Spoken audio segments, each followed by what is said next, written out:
Hoje nós estamos finalizando o livro de Filipenses, a 8ª lição. Era o pastor Sérgio que ia dar essa aula hoje, mas ele escreveu por edifício lá e não pôde vir e pediu na sexta-feira. Eu falei, não vou. Já tinha estudado a lição mesmo, vamos embora, né? Hoje nós vamos tratar de Filipenses 4, 10 ao 23. Diz assim, no versículo 11: aprendi a adaptar-me a toda e qualquer circunstância. O que o Senhor está querendo nos dizer com essa situação? Que nós temos que ser como o peixe. Eu já falei para vocês o peixe, né? A temperatura dele é a temperatura da água. Então, se a temperatura da água varia, a temperatura do corpo dele varia também. Ele se aclimata muito facilmente, né? E isso mantém ele vivo, tanto numa água mais quente quanto numa água mais gelada, né? E a ordem para nós nessa lição é aclimatar, né? Nós temos que ser, não é o seu meio termo, vai ser o termo do Senhor para resolver as situações, aclimatando. Se os ânimos estão asperados, nós vamos entrar com calma, né, com bênção, com palavras de, né, talvez possa ser até de exortação, mas de bênção para as pessoas que estão nessa situação, e a gente aclimata o ambiente onde a gente está. Então nós temos que fazer diferença onde nós estivermos. Por que nós temos que fazer diferença? Porque essa diferença que realmente vai mostrar que nós somos do Senhor, que nós estamos com Ele, né? Que a bênção dele está sobre a nossa vida. Amém? O objetivo dessa lição, então, é que o aluno saiba que o contentamento consiste num estilo de vida aprendido na experiência e na caminhada com Cristo. Então, é um estilo de vida, né, que você adquire dia a dia. Quando ele fala assim, experiência você tem todo dia, né? Talvez a experiência de ontem já não sirva mais para você hoje, agora, de amanhã vai ter que ser outra. Por isso eu estou falando que aclimatar o corpo nosso às situações é muito importante por causa disso, né? A gente está sempre tendo experiências novas, crescendo na palavra do Senhor, crescendo no conhecimento e na graça, né, para poder estar auxiliando no ministério. Amém? Bom, vamos lá. O segredo do contentamento cristão é estar em paz, descansando na suficiência de Jesus Cristo. Né? Jesus Cristo, nós temos que entender que Ele é suficiente para nós. Né? Quando a palavra de Deus diz assim, a minha graça me basta, Jesus Cristo nos basta. Nesse momento, Jesus Cristo é a graça do Senhor na nossa vida. E Ele nos basta. Se nós confiamos nele, de verdade, coração entregue a Ele, né? Aquele coração transformado, coração de carne, capaz de obedecer à voz do Senhor, quando nós entregamos nas mãos dele, nós realmente somos transformados. E aí a gente vai ver que o nosso contentamento é o quê? Alegria, prazer, né? E outras coisas mais, né? O sinônimo de contentamento é muito amplo, né? Poucos são os segredos que merecem ser tão bem guardados como o segredo de viver contente, né? Viver contente em toda ou qualquer situação, tanto na fartura como na fome, assim, né, da abundância como da escassez. Então, esse contentamento, ele não depende da nossa situação, né, de vida, não. Ele não depende, não. Nós podemos estar passando, né, pelo vale da sombra da morte, nós temos que ter contentamento. Paulo mostrou isso, né? Paulo mostrou isso. A vida dele não foi fácil. Não é? A vida de Paulo, misericórdia, muito difícil. A vida de Paulo não foi fácil. Mas ele o quê? Ele estava sempre alegre no Senhor. Alegrai-vos sempre no Senhor. Ele estava sempre alegre, né? Portanto, o segredo do contentamento não consiste em ter ou deixar de ter, mas numa pessoa, Cristo. O segredo do contentamento é estar em Cristo. Nós estamos em Cristo. Muitos no mundo estão em crise, mas nós estamos em Cristo. Às vezes a gente caminha para a crise, caminha assim. Nós somos falhos, gente. Às vezes você deixa se pegar por alguma situação que abaixa o seu astral, né? Mas você tem que lembrar o seguinte, eu estou em Cristo, não estou em crise não. E aí você ressurge de novo como o fênix da cinza. É assim que a gente tem que estar pensando sempre. para a gente poder levar a nossa vida de galardão em galardão. Né? O galardão de hoje é diferente do galardão de amanhã e é diferente do galardão de ontem. Esses bichinhos, né? Tem que fechar. É. Pode fechar já. É, para fechar a janela. O termo contente do versículo 11 de Filipenses 4 significa serenidade, tendo Cristo como o único segredo. Então, o contente é estar em Cristo. Esse é o segredo. Estamos em Cristo? São reflexões que nós temos que fazer constantemente. Estamos em Cristo? Né?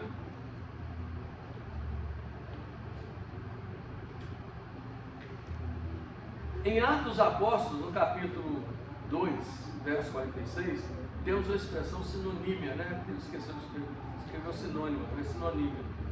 Singeleza de coração, que significa simplicidade de coração, a qual é o oposto de uma vida complicada e em desordem.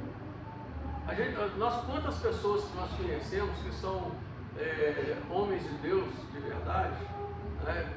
Mas que a gente vê que eles são complicados de conviver com eles. Tem pessoas que tornam o Evangelho uma muralha de pedra ao redor dele.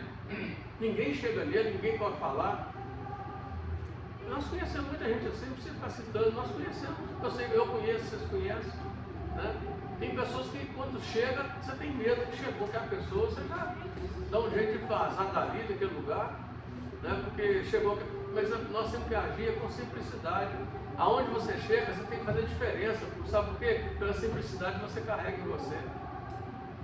Você pode estar passando de novo, né? Pelo vale da sombra da morte, mas quando você chegou no ambiente, as pessoas vão reconhecer em você a sua simplicidade e vão querer estar junto com você. E isso vai te ajudar a você sair da situação difícil.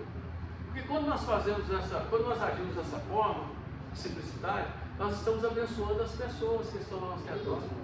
E quando você abençoa, a palavra de Deus diz assim: mais abençoado é quem abençoa. Onde está escrito isso? Quando o Senhor falou com Abraão: você vai, e lá onde você for, eu vou abençoar os que te abençoarem e vou amaldiçoar os que te amaldiçoarem. Vai para você ver. Então, quando você age com simplicidade, você está abençoando alguém. E Deus agrada disso e te abençoa duplamente. Por isso que nós não podemos ter estupim curto, né? Estourar à toa. Nós não podemos ter esse tipo de sentimento. Né? Quando você estiver caminhando para isso, você conta até 10, dá uma freada e fala assim: eu posso ser pisoteado, eu posso ser estapeado, eu posso ser xingado, mas eu não vou arredar pé da minha simplicidade, do meu amor a Cristo. Aí você, né? Você despeja água na fervura, a fervura para de ferver. Né? O primeiro passo é avaliar o coração. No versículo 10, Paulo agradece aos filipenses dizendo: obrigado pela oferta de amor que lhe foi enviada. Ele agradeceu, mas ele não queria aquilo. Ele não queria aquilo. Ele estava à espera de uma oportunidade para demonstrar atitude generosa a favor de Paulo. Quanto à oportunidade, o seu tempo chegou e eles não perderam chance. Paulo não queria. Vou citar um modelo para vocês, né? Eu ia pregar em muitas igrejas, nunca pedi nada, nunca cobrei nada. Mas aí o pastor um dia falou comigo, o pastor da igreja batista que foi pregar lá em Contagem, ele falou comigo assim: eu ouvi isso 2 vezes, aqui em Contagem e lá em São Paulo, no Movimento Consolador de Israel, que eu preguei lá também. Se você não deixar eu te abençoar, você está impedindo a bênção de vir para mim. Olha aí. Eu vejo também, como por exemplo, Paulo em Corinto, ele teve que trabalhar, né? Ele tinha que trabalhar. Aí o tempo que ele estava trabalhando, ele estava, de certa forma, perdendo um tempo, em vez de estar ganhando, fazendo o que Deus mandou. Então, nisso atrapalhava também. Exatamente. O evangelho a ser anunciado, né? E a igreja em Filipos, ela... É chato, né? Mas a igreja em Filipe era uma igreja muito amorosa, que ela ajudou ele até quando ele estava em outras igrejas, sustentando o ministério dele. Exatamente. Né? Você viu, é uma das cartas que ele fala com mais carinho. Eu acredito que ele até deixou de fazer algumas tendas por causa da receita que ele recebia da igreja de Filipos. Porque ele era Paulo era consultor e bom, viu? As tendas que ele fazia era coisa assim, tremenda. Né? Os filipenses não tinham apenas fé, uma fé contemplativa, autônoma ou intimista. O que é intimista? É uma fé pessoal. Né? Intimista é ser pessoal, né? É ser íntimo ou reservado. A fé deles não era assim não. Né? Mas a fé deles era o quê? Participativa e recíproca. Né? Era uma fé participativa. Eles tinham fervor no coração. Né? O que está faltando muito dentro das igrejas hoje é o fervor no coração. Nós temos que pedir a Deus sabedoria, né? Para que a gente desperte nas pessoas o fervor novamente, para que as pessoas venham entrar nessa fervura e fervam junto com a gente. Está faltando isso. A gente observa, né? Eu observo muito, sabe, várias igrejas, não só quadrangular, mas a gente está vendo que alguns ministérios realmente estão. Eu fico olhando a igreja do lado da minha casa, só no domingo, presbiteriano. Falta fervor. Né? Falta fervor. Ali virou um clube social. Eu vou lá domingo, porque eu sou obrigado a ir lá. Você vê só carrão parado na porta, e festa, né? E todo final. Eu estava mostrando o Mariano hoje, todo final de culto, eles põem as mesas do lado de fora, aí tem lanche, tem tudo, entendeu? O pessoal está no culto ali. Né? Glória a Deus. Eu não sei o que eles estão ministrando lá, mas eu acho que falta fervor, sabe? A igreja daquele tamanho podia estar aberta na quarta, podia estar aberta na terça. Igreja não pode fechar a porta não, gente. Igreja é hospital. Um dia eu falei isso com o pastor Jerônimo, nunca mais ele fechou a porta da igreja. A igreja está aberta domingo a domingo. Qualquer hora que você chega lá durante a semana, você acha um pastor de noite, já acha, tem plantão para orar. E essa é a função da igreja. A igreja universal não fecha não, mete pau na igreja universal, hora nenhuma você vê a igreja universal fechada. Aberta para receber o pessoal, para orar pelo pessoal, para interceder pela vida do pessoal. E é assim que tem que ser. Né? É assim que tem que ser. Só podemos dizer que temos comunhão uns com os outros quando realmente compartilhamos o que somos e o que temos. O que somos? Né? Somos de Cristo. Né? Vivemos e participamos em toda a nossa vida por Cristo. Isso eu escrevi aqui, tá? E o que é que nós temos? Amor, equilíbrio, conselho, compaixão. Quando todo mundo comunga essas circunstâncias, aí há uma união, né, matemática, né, chamada união intrínseca. Né? A união matemática, tudo ajunta, né, para que haja crescimento. Né? Percebemos ao longo dessa epístola, dessa carta, né? Epístola é carta, que na igreja de Filipos, isso não era apenas uma teoria. Ó, coisa fantástica, hein?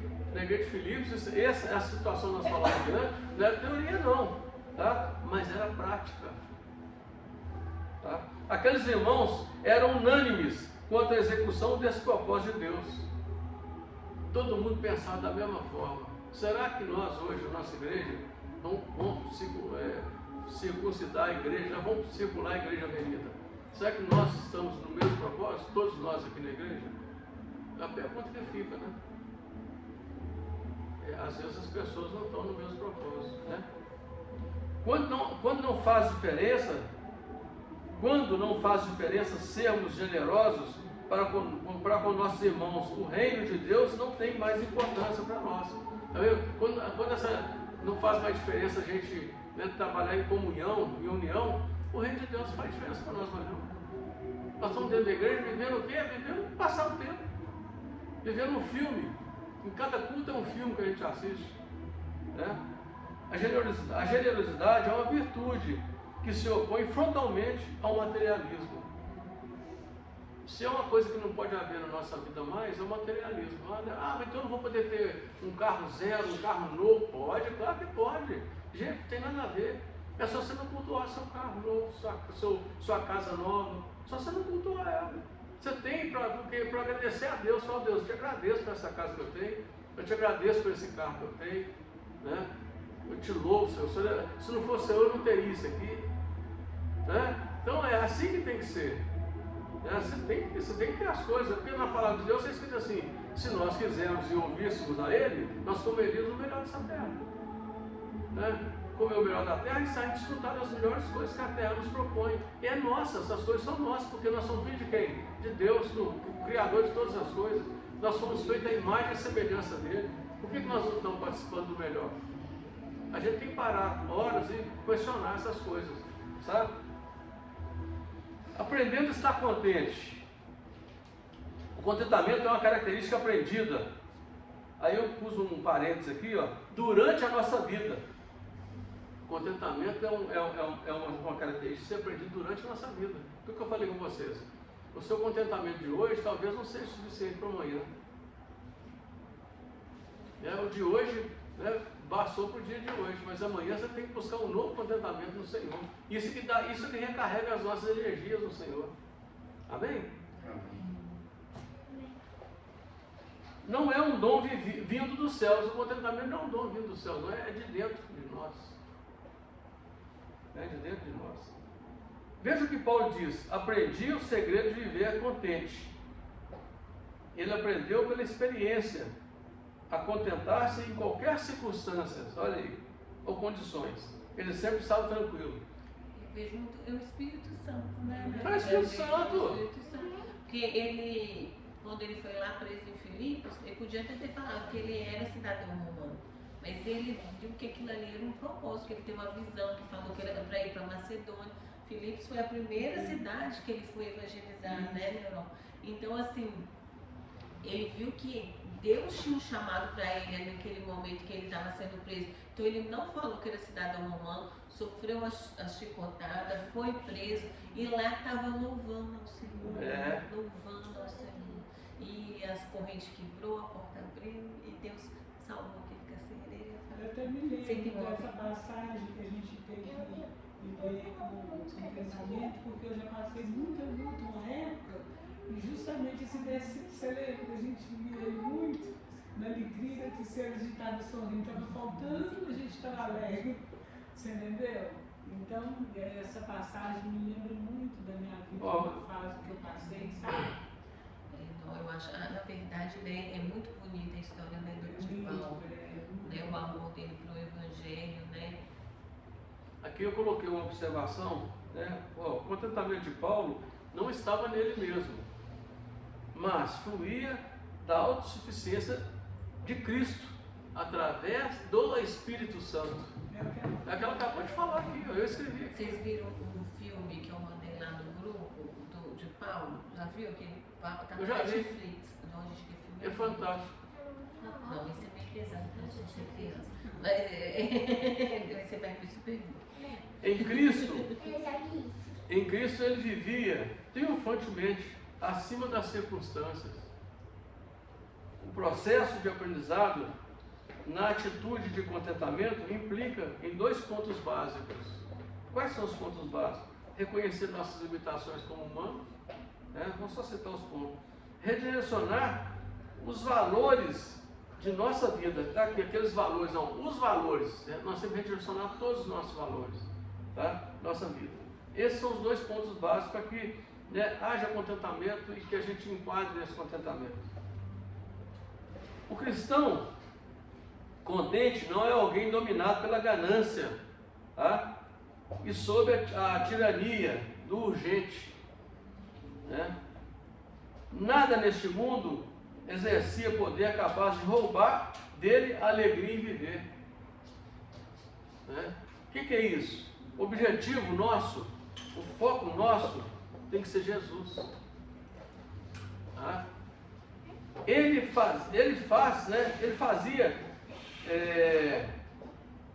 fazia todas as coisas, ele fazia tendas, né? Ele era um consultor de tendas, igual eu falei com vocês, mas o foco dele era Jesus. Eu tenho certeza que quando ele estava construindo uma tenda, ele depositava naquela tenda todo o amor ao Senhor, para aquele trabalho sair realmente significante.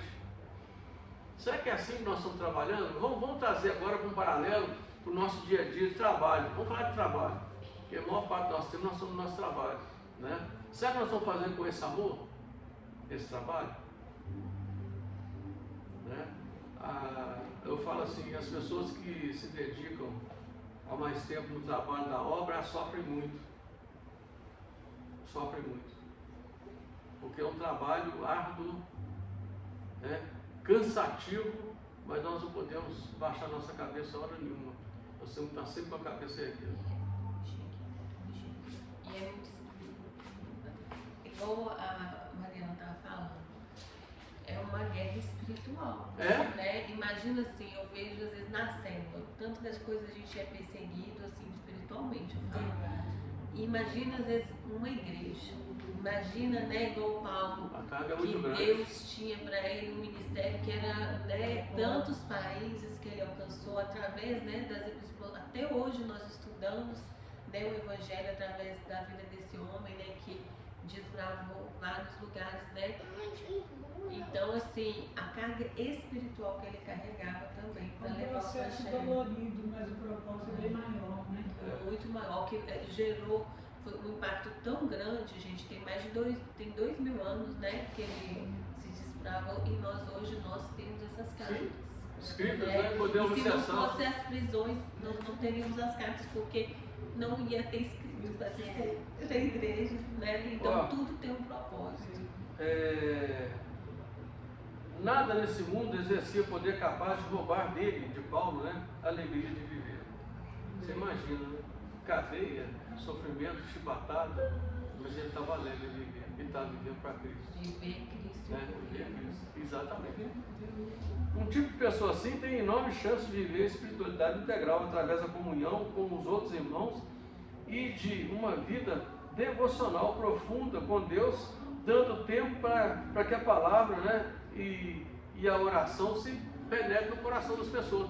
É uma coisa interessante, né? Às vezes a gente leva esse amor e a gente quer pegar a pessoa e fazer a pessoa entender isso.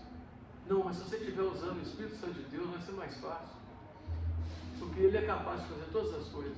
É Ele que convence. Né? A gente sofre muito. Às vezes se dedica, você está ali abençoando a pessoa está te chutando, está te xingando, né? Mas o Espírito Santo de Deus que convence as pessoas. Eu acho interessante que quando eu estava estudando o Idaimê, eu lembro que ela falou assim, para ela ganhar almas, ela precisava do revestimento do Espírito Santo. E biblicamente é isso. Jesus começou o ministério dele, foi batizado, e o Espírito Santo veio. Paulo, ele ficou cego, né, 3 dias, ele foi lá, orou e ele recebeu o Espírito Santo, depois foi batizado. E é isso. Né? Mas o Espírito Santo você sabe que antes dessa conversão, quando ele era salvo, ele já era cego? Porque espiritualmente. Aí ele passou pela cegueira. Ele começou a chegar com Jesus. Exatamente. Ele passou pela cegueira humana, naquele programa que caiu do cavalo e tudo, e ficou cego mesmo, aí ficou cego, realmente. Depois ele veio enxergar. Né? Depois da oração ele veio enxergar. Né? No versículo 12, Paulo estabelece 3 tipos de contraste. Né? Ser honrado versus ser humilhado, estar farto versus passar fome e ter abundância versus sofrer necessidade. Então, esses 3 tipos de contraste que estavam, né, sobre a vida dele, pode estar sobre a nossa vida. Por que não? Né? As circunstâncias não têm o poder de roubar a alegria do nosso coração. Ele passou por isso tudo e nada roubava a alegria do coração dele. Né? Quando isso acontecer conosco, não é isso que está escrito não, foi eu que escrevi aqui, tá? Quando isso acontecer conosco, estamos em comunhão com Cristo. Quando nada perturbar a gente, pode estar passando fome, literalmente fome. Ele passou fome.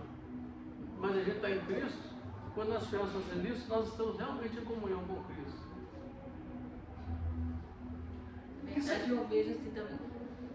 Quem não passa por tribulação, às vezes é que não está fazendo a obra. Não. Entendeu? Porque o diabo persegue quem está fazendo. É verdade. Quem está trabalhando, né? Quem está fazendo, porque ele quer destruir aquela pessoa para ela parar de ganhar alma para Jesus. Né? Que segredo é esse? A resposta está no versículo 13. Eu brinco sempre com esse versículo aqui, eu gosto dele. Sabe por quê? Tudo posso naquele que me fortalece. Eu posso comer carne gorda, eu posso comer bolo, eu posso comer doce. Mas ela fica invocada comigo, a Denise vem lá com um pedaço de doce, lá me dá aí. Está comendo doce? Eu posso todas as coisas que me fortalecem.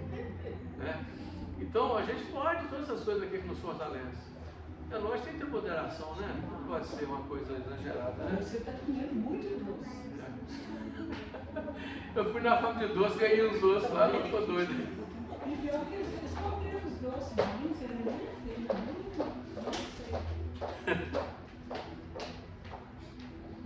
Em outras palavras, o segredo de viver contente é estar em paz na autossuficiência de Jesus Cristo. De novo, ele fala de autossuficiência de Jesus.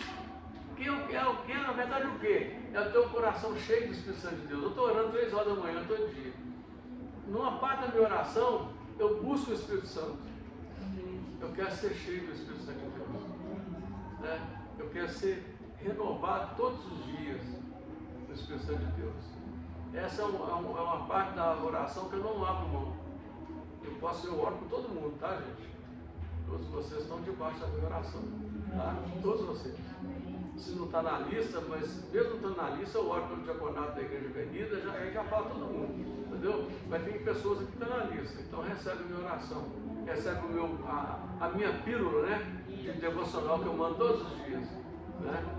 Mas uma coisa que eu não abro mão é a presença do Espírito Santo em mim, né, na minha vida, né, vem falando comigo. Já teve época de eu ouvir muito o Espírito Santo de Deus falando na minha vida, mas muito. E eu quero voltar a essa época de novo. Tá?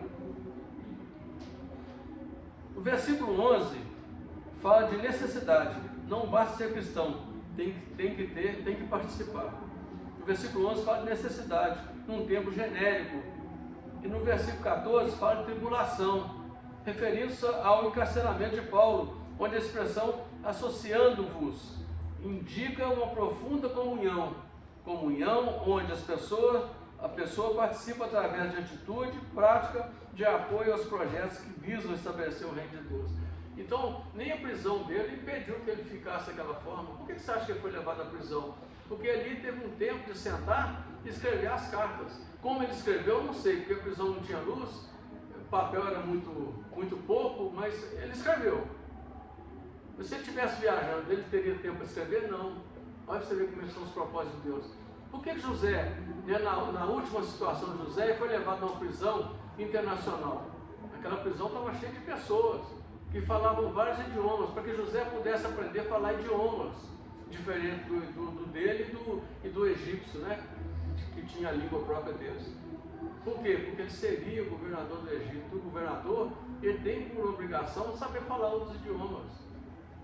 Hoje tem os intérpretes. Não é a mesma coisa, viu, gente? Não é a mesma coisa. Esse dia eu achei tão bonitinho, né?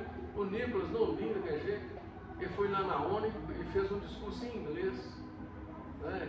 Você vê que aprendeu a língua, né? E o pessoal aplaudiu ele de pé.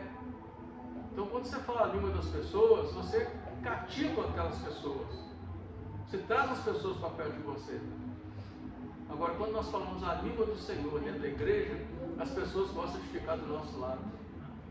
A língua que nós temos que falar dentro da igreja é a língua do Senhor, para que as coisas aconteçam ao nosso favor. Amém?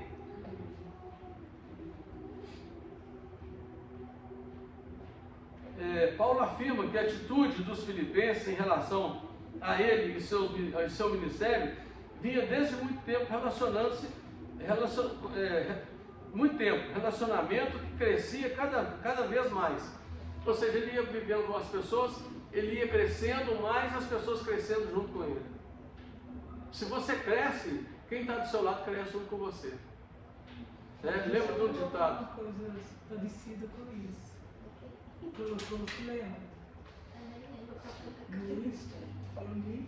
Eu achei interessante. Você sabe o que tem um ditado que diz, e isso é verdade, tá? Tem um ditado que diz que 2 palmeiras não crescem se não forem plantadas uma ao lado da outra. Se você plantar uma palmeira sozinha, ela não cresce. Se você plantar uma outra do lado, ela cresce. As duas crescem. E nosso crescimento na presença do Senhor tem que ser dessa forma. nós crescemos, as pessoas que estão junto com a gente crescem também. Né? Vocês acham, às vezes, você está trabalhando no diaconato da igreja, né? Que não faz diferença, mas aquela situação, né? Aquela carinha boa, aquele buscar de um copo de água para a pessoa que pediu água, isso aí está trazendo crescimento para você e para a igreja. As pessoas observam essas pequenas atitudes e aí brota no coração das pessoas: eu quero ser uma pessoa igual a essa. Né? É verdade, nós nascemos lá na casa Margarida, elas ficaram encantadas. Pois Elas é. são assim, não, como que a gente faz tudo? É verdade. Tantas pessoas servindo com tanto amor. Olha, ele fala assim: quando eu parti da Macedônia, nenhuma igreja participou comigo no que se refere a dar e receber, exceto vocês, a de Filipos. Tá? Nessa ocasião, eles mantiveram esse compromisso com Paulo, enviando a ele sistematicamente ofertas financeiras. Tá? Tipo de investimento que vale a pena. Olhando para o versículo 17, vemos que os filipenses sabiam que Paulo não cobiçava a ajuda financeira deles. Mas aceitava, porque assim eles estariam acumulando crédito no banco de Deus. Aquela situação aconteceu comigo quando eu não queria receber a oferta do pastor. Ele fala assim: se o senhor não receber minha oferta, você está me amaldiçoando. Amaldiçoando minha igreja? Eu não pode ser assim. Não pode ser assim. Eu falei: pastor, se eu pegar essa oferta, olha para você ver onde é que eu fui, e devolver para o senhor como uma oferta para a igreja. Eu falei: não vou aceitar, porque você tem que ofertar na sua igreja, não é na minha não. Olha para você ver. 2 pancadas numa vezada só. 2 aprendizados fantásticos que eu tive aquele dia. É? Paulo revela que estava agradecido mais pela atitude dos filipenses em dar. Sabe o que significa dar? D-A-R. D, dom. A, adquirir. R, riqueza. Dom de adquirir riqueza. Quando você dá, você está adquirindo riqueza. Essa riqueza pode ser material e pode ser imaterial. Com certeza a imaterial vem muito mais rápido que a material. E atrás da riqueza imaterial vem a riqueza material. E é muita. Às vezes você pensa numa situação, né, e aí o que vem é outra muito diferente. Para de pensar nas impossibilidades, gente. Nós temos que tirar o foco nosso das impossibilidades. Nós temos que ser atrevidos. Vamos enxergar o impossível, porque o Senhor opera no impossível. Tá? Vamos enxergar o impossível. Amém? Então, os filipenses, né, a atitude dos filipenses em dar do que pelos donativos propriamente dito, ou seja, que ele recebia. Então ele observava que aquele dar deles era de coração. E que eles estavam acumulando fortuna onde? No banco celestial. Está aqui, ó. Com isso, além de contribuírem com o ministério do apóstolo, estavam também agradando a Deus. Olha aí, né? Mais bem-aventurado dar do que receber. Está lá em Atos dos Apóstolos, capítulo 20, verso 25. Tá? O assunto do dinheiro sempre foi um caso sério na história das igrejas, né? Como um todo. Os incrédulos, até mesmo alguns crentes, sempre olham com certa suspeita para o assunto de finanças na igreja. Gente, nós temos que preocupar o seguinte: entrega o dízimo na casa do Senhor, faça o seu papel, entrega a sua oferta. O que vai ser feito com aquele dízimo com a oferta não compete a nós ficar tentando entender o que vai ser feito. Isso não é problema nosso. O problema nosso é trazer e entregar. Dali para frente não é problema nosso. Se vão usar da maneira que Deus quer que seja usado, né? E fazer a obra crescer, isso, ou se não vai ser, isso não é problema nosso. Né? Os dízimos é para crescimento da obra, as ofertas é para sustentação dos obreiros. Né? Então isso não é problema nosso. Isso é problema da gestão com Deus. Você fez a sua parte. Amém? Deus está olhando você fazer a sua parte. E na hora que você entregar, né, você entrega com o seu coração alegre. Amém. Você entendeu? Alegre. Como se você quisesse, tipo assim, ficar livre daquele valor. Né, que eu não sei quanto é. Eu fico observando minha esposa, né? porque ela é a referência, né, para mim, né? Amém. Ela recebe o dinheiro dela, né, tanto da aposentadoria quanto da loja. A primeira coisa que sai, antes de pagar qualquer coisa, é o dízimo na oferta dela. E ela traz com prazer, fazendo, Deus vai prosperar essa mulher de uma forma assim. Né? Já está prosperando, né? Só alegria, né? A alegria que a gente tem de viver mostra que essa é a melhor prosperidade que nós podemos ter. Né? As outras coisas vão acontecer no tempo certo. Vão ser acrescentadas no tempo certo. Precisamos de toda uma nova mentalidade quando se trata de pensarmos com clareza sobre o dinheiro. Tá? A ganância que caracteriza nossa época tem feito o assunto dinheiro ficar manchado e mal compreendido. Amém? Eu acho que por ser um compromisso de cada pessoa, na hora que a gente falar dentro da igreja, nós vamos para um momento de dízimo e ofertas, não precisa falar mais nada.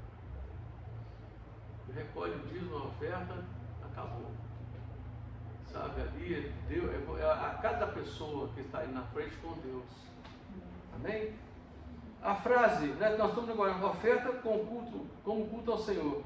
A frase, aroma suave, sacrifício aceitável, sacrifício agradável, enfatiza a dimensão da adoração da verdadeira oferta cristã. Temos que entender, portanto, que nossa oferta é tão bem-vinda para os obreiros ou missionários que recebem como a palavra de Deus.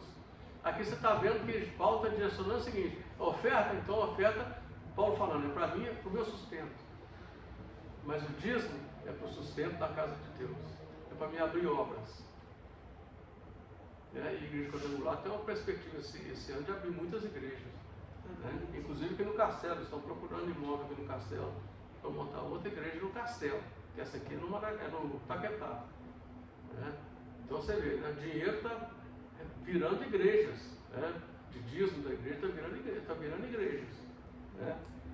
Eu acho interessante também as igrejas, ela não é num lugar sem direcionamento que é aberto, é direcionamento do Senhor. Você vê, Paulo ele ia para um outro lugar, mas o Senhor levou ele até Macedônia. Foi o Espírito Santo que mandou ele para Macedônia, porque ele não ia para lá, não. Ele teve uma visão e foi. E foi. Né? Então, e não assim, tinha nada. Ele não tinha, mas era um propósito de Deus. Era um propósito. Portanto, Deus, eu acho que foi um propósito tão grande que Deus sabia que aquela igreja também ia sustentar ele. Agora uma coisa bacana aqui, ó. Toda semeadura, tudo que você leva no altar é chamado de semeadura. Resulta em colheita. É verdade. Ah, que benção é. Né? Quanto mais você entregar no altar, mais Deus vai te dar, mais você vai entregar, mais Deus vai te dar. Isso é uma roda contínua, vai só aumentando o tamanho.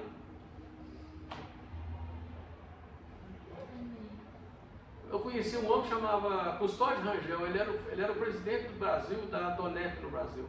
Ele falou, eu era servente pedreiro, eu levava meu dízimo e minha oferta para a igreja, e quando eu levava, Deus ia aumentando. Eu saí de servente e fui para pedreiro, saí de pedreiro fui para encarregado, saí de encarregado fui para um coordenador, saí de coordenador fui para gerente, saí de gerente fui para diretor, dono da empresa. E hoje, né, hoje não é vivo mais, ele já faleceu, mas é um cara que quanto mais ele investia, mais Deus investia nele. E ele congregava numa igrejazinha pobrezinha no pé do morro lá no Rio de Janeiro, onde é que tinha tiroteio todo dia. E ele não abria mão, ele era diácono da igreja.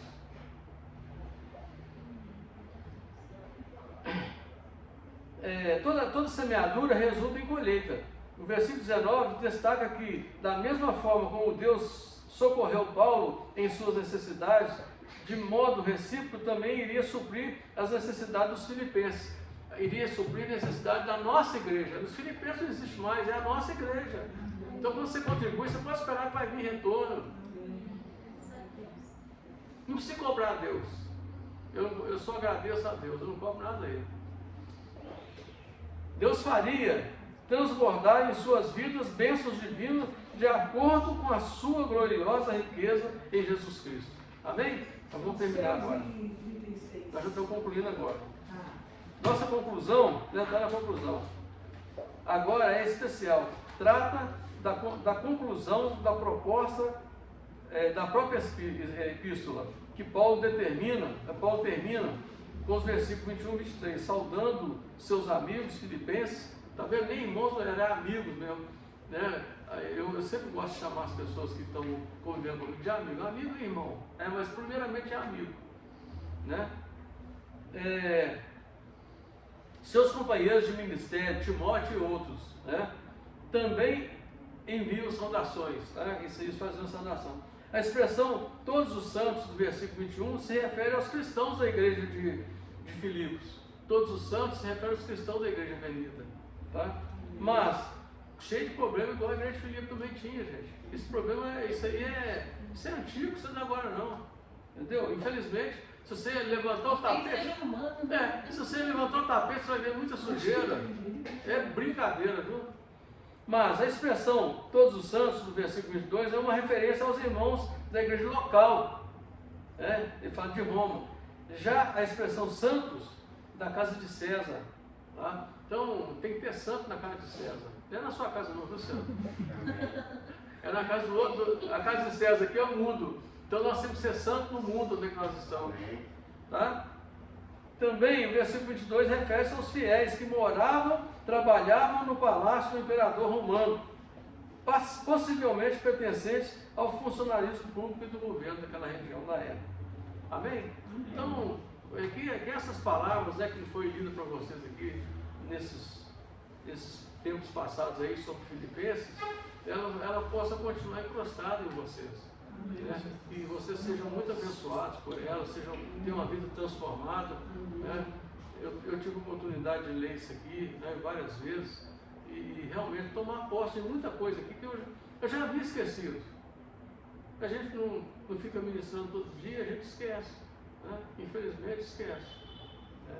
Mas que isso possa estar acontecendo na vida de cada um de vocês, amém?